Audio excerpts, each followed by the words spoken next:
ये इंसान कितना कठोर हो चुका है, कितना संग दिल हो चुका है, इसका दिल कितना पत्थर हो चुका है कि ये अल्लाह की तरफ रुजू नहीं करना चाहता, ये अल्लाह की तरफ लौटना नहीं चाहता, ये तौबा करना नहीं चाहता, ये अपने पापों को छोड़ना नहीं चाहता। रोजाना जलसे हो रहे हैं। नवंबर दिसंबर का महीना आपके सीमांचल में जलसों का महीना है। आज इस गांव में तकरीरें, कल उस गांव में तकरीरें, परसों फला गांव में तकरीरें, 20-20 तकरीरें हम सुन रहे हैं। लेकिन बेनमाजी आज भी बेनमाजी है, सिगरेट पीने वाला आज भी सिगरेट का आदी है, शराब पीने वाला आज भी शराब का आदी है, हराम खाने वाला आज भी हराम खोर है। क्यों मेरे भाई? इसलिए कि गुनाह करते करते, पाप करते करते हमारे दिलों के ऊपर अल्लाह ने मुहर लगा दी है। अल्लाह के प्यारे नबी फरमाते हैं, इन्नल अब्द इज़ा अख्ता खतियतन, जब बंदा कोई गुनाह का काम करता है, जब बंदा कोई पाप करता है, नुकितत फी क़ल्बिही नुक्ततुन सौदा, तो अल्लाह ताला उसके दिल के ऊपर एक काले रंग का धब्बा डाल देता है, एक ब्लैक कलर का, एक काले रंग का पॉइंट और धब्बा उसके दिल के ऊपर डाल दिया जाता है। अगर बंदा तौबा कर लेता है, वो धब्बा मिटा दिया जाता है। लेकिन अगर बंदा बार बार उसी गुनाह को करता है, बार बार अल्लाह को नाराज करता है, बार बार वो गलत काम करता है, तो वो काले रंग के धब्बे उसके दिल के ऊपर बढ़ते चले जाते हैं। हत्ता तालु व क़ल्बहु, यहाँ तक के पूरा दिल, पूरा का पूरा दिल काला हो जाता है। और जब दिल काला हो जाता है, अल्लाह के प्यारे नबी फरमाते हैं, फ़ज़ालिका रानु, तो दिल के ऊपर एक गिलाफ चढ़ जाता है, एक पर्दा चढ़ जाता है। और इसी पर्दे का जिक्र अल्लाह ने कुरान में किया, कल्ला बल रान अला कुलूबिहिम मा कानू यक्सिबून, मेरे बंदो तुम्हारे करतूतों की वजह से, तुम्हारे गलत कामों की वजह से तुम्हारे दिलों के ऊपर पर्दा पड़ चुका। आप तो खुश नसीब हैं, शायद आपको अंदाजा ना हो। जब आप ये कहते हैं ना कि हम अहले हदीस हैं, तो ये कोई मजाक नहीं है मेरे भाई। अल्लाह ने आपको बहुत सारी गंदगियों से बचाया है। उत्तर प्रदेश में आओ, बनारस से 200 किलोमीटर की दूर पर एक दरगाह है, नाम है कचौसा शरीफ। हर जुमेरात को औरतें जाकर के सजदा कर रही है। और आगे बढ़ो, लखनऊ के करीब देवा शरीफ, रंडी का नाच होता है वहां देवा शरीफ के उर्स के मौके पर। और आगे बढ़ो, दिल्ली में निजामुद्दीन की दरगाह, वहां पर लोग सजदे कर रहे हैं। और आगे बढ़ो, राजस्थान में अजमेर है, मस्जिद बगल में है, अल्लाह के दर पे सजदा करने वाले नहीं हैं, मगर ख्वाजा मोइनुद्दीन चिश्ती अजमेरी की कब्र पर लाखों लोग सजदा कर रहे हैं।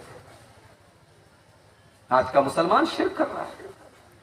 उसके बाद कहता है कि मुझे जूते क्यों पड़ रहे? तुझे जूते, तुझे अल्लाह ताला ने जिस चीज का तुझे जिम्मेदार बनाया था, ला इलाहा इल्लल्लाह, तूने उस ला इलाहा इल्लल्लाह की को खत्म कर डाला। तूने इतना शिर्क किया है और अल्लाह को छोड़ करके गैरों के दर पर तूने अपनी पेशानियों को इतना जलील किया है कि अल्लाह ताला अगर चाहे तो तुझे सफे हस्ती से मिटा। कल रात में मेरा प्रोग्राम था यूपी के अंदर, लखनऊ के करीब में जगह रायबरेली। मुझे वहां के नौजवानों ने दावत दी, कहा शेख साहब हमारे यहाँ बिल्कुल अहले हदीस नहीं है, 2-4-5 घर के लोग हैं, आप आइए। पूरा इलाका कब्र परस्तों का इलाका है। मोहब्बत रसूल के मौजू पर वहां मेरी तकरीर हुई। बड़ा अच्छा कस्बा है यूपी का रायबरेली, बड़ी तरक्की पे है वहां के मुसलमान। मुसलमान तो है, वो कौन से मुसलमान है? अल्लाह को छोड़ करके गैरों के दर पे सर झुका। दीपावली का त्योहार आया, हमारे कितने मुसलमान गैर मुस्लिमों को मुबारकबाद भी दे रहे थे और बड़े बड़े बैनर लगा रहे थे। इसी बिहार में सीवान में एक जगह मैंने देखा, बैनर लगा था, कोई मुसलमान दुकानदार अपने गैर मुस्लिम भाइयों को दिवाली की मुबारकबाद दे रहा था और बैनर पे लिखा था, मां लक्ष्मी आप पर कृपा करे। यानी मुसलमान को यह भी पता नहीं है कि तौहीद का मतलब क्या है और शिर्क का मतलब क्या है और कौन सी चीज ऐसी है जो उसकी तौहीद को बर्बाद कर देती है। कुछ बेशरम मुसलमान है, कहते हैं अरे हम तो बिस्मिल्लाह पढ़ के सब खा लेते हैं। गैरुल्लाह के नाम पर कोई मुर्गा ज़बा किया गया, गैरुल्लाह के नाम पर बकरा ज़बा किया गया, गैरुल्लाह के दर पे चढ़ाई गई मिठाई आई, ये बेशरम बिस्मिल्लाह पढ़ के खा लेता है। कल को सुअर का गोश्त तेरे सामने आएगा तो बिस्मिल्लाह पढ़ के खा लेगा। कल को शराब तेरे सामने पेश की जाएगी तो बिस्मिल्लाह पढ़ के पी लेगा। जितनी हराम शराब है और जितना हराम सुअर का गोश्त है, उतना ही हराम एक मुसलमान के लिए वो चीज है मेरे भाइयों जिस चीज पर गैरुल्लाह का नाम नहीं जानते हमारे मुसलमान। आजकल बड़ा मीडिया में एक मामला चल रहा है दिल्ली के अंदर, एक मुसलमान लड़के ने गैर मुस्लिम लड़की के साथ लिव इन रिलेशनशिप में रहते। अब ये भी चल रहा है समाज में, शादी के बगैर लड़का लड़की रह रहे, समाज को कोई एतराज नहीं है, समाज उसको बर्दाश्त कर रहा है। ये नया भारत है, ये आधुनिक भारत है, ये मॉडर्न भारत है। मेरा इस्लाम तो ये कहता है तुम निकाह कर रहे हो, तुम शादी कर रहे हो। मौलवी साहब भी आ गए, उन्होंने निकाह भी पढ़ा दिया, लेकिन आपका मकसद घर बसाना नहीं है, आपका मकसद सिर्फ अपनी शहवत को पूरी करना है। तो कुरान कहता है कि ऐसा निकाह करना जायज नहीं है। मुहसिनीना गैर मुसाफिहीना, निकाह का मकसद घर बसाना है, परिवार बसाना है, सिर्फ अपनी शहवत को और अपनी सेक्सुअल डिजायर को पूरा करना नहीं है। भाई इंसान और जानवर में कुछ तो फर्क होना चाहिए। यानी इस्लाम इस बात की भी इजाजत नहीं देता कि आप निकाह करें इस मकसद के तहत कि हम सिर्फ अपनी ख्वाहिश पूरी करें। नहीं, आपको घर बसाना है, आपको बीवी का हक अदा करना है। वो इस्लाम जो निकाह के मामले में इतनी पाबंदी लगाता है, क्या वो इस्लाम इस बात की इजाजत दे देगा कि लड़का लड़की बगैर शादी के लिव इन रिलेशनशिप में रहे? खुली हुई ज़िनाकारी है। और आफ्ताब नाम का वो लड़का श्रद्धा नाम की एक लड़की के साथ रहता था।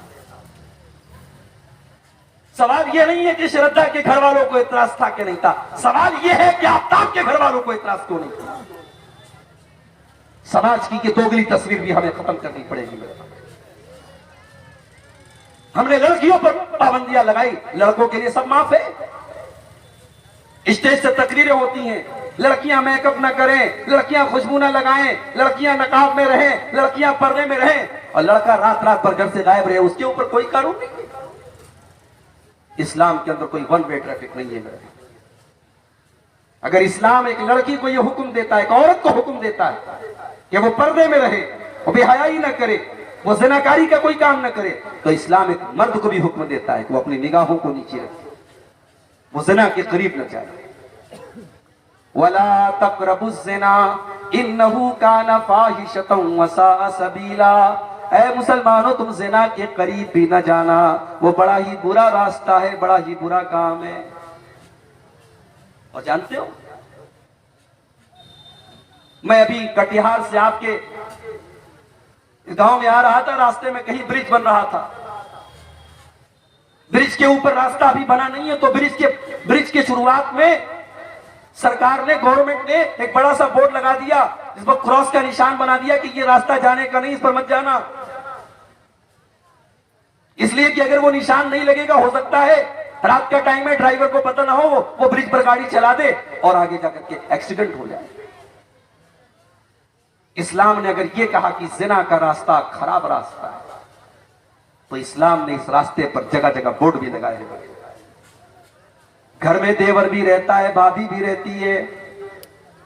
इस्लाम ने ये हुक्म दिया, अल्लाह के नबी ने फरमाया, इय्याकुम वद्दुखूल अलन निसा। जो औरतें तुम्हारे लिए गैर महरम है, जो तुम्हारी माँ नहीं है, जो तुम्हारी बहन नहीं है, जो तुम्हारी बेटी नहीं है, जो तुम्हारी बहू नहीं है, उन औरतों के पास तुम न जाया करो, उनके पास तुम तन्हाई में न जाया करो, उनके साथ तुम अकेले में न रहा करो। नबी ने एक लफ्ज कह दिया, जीजा को मना कर दिया गया वो साली को बाइक पर बिठा के सैर न कराए, देवर को मना कर दिया गया वो भाभी के साथ बाइक पर न बैठे, वो अकेले कमरे में भाभी के साथ न बैठे। ये तो हमारे इंडिया का कल्चर है, भाभी मां समान होती है। इस्लाम की नजर में भाभी मां समान नहीं होती। इस्लाम की नजर में भाई के मरने के बाद छोटा भाई अपनी भाभी से शादी भी कर सकता है, भाई के तलाक के बाद शादी कर सकता है। वो आपके लिए गैर महरम है, महरम नहीं है, वो आपके लिए पर्दा है आपका। लिमिट होनी चाहिए आपके उसके। इस्लाम ने जिनाकारी के रास्ते में मेरे भाइयों बड़े बड़े बोर्ड लगा दिए। खाला का लड़का और खाला की लड़की आपस में गैर महरम में, खाला की लड़की अपने खालाजाद भाई से लिमिट में रहे, हद में रहे, उससे पर्दा करे। फूफी की लड़की, चाचा की लड़की, बड़े अब्बू की लड़की, ये तमाम के तमाम रिश्ते गैर महरम है। आज हमारे समाज में रिश्तों को कोई गैर महरम नहीं समझता। घर में औरतें, चाचा का लड़का घर में आता है, औरतें उससे कोई पर्दा नहीं करती, आराम से उसके सामने जैसे चाहे वैसे बैठ जाती हैं।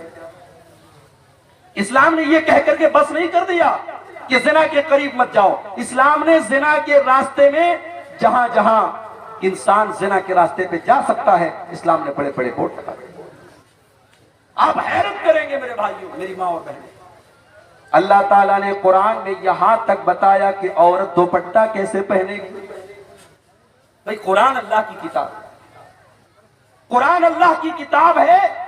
इस किताब में अल्लाह ताला ने यहां तक हमको सिखाया है कि औरत दुपट्टा कैसे ओढ़ेगी घर के अंदर, अपने ससुर के सामने, अपने जेठ के सामने, अपने देवर के सामने, अपने भाई के सामने, अपने रिश्तेदारों के सामने वो दुपट्टा कैसे पहनेगी घर के अंदर। घर के बाहर तो वो नकाब में रहेगी।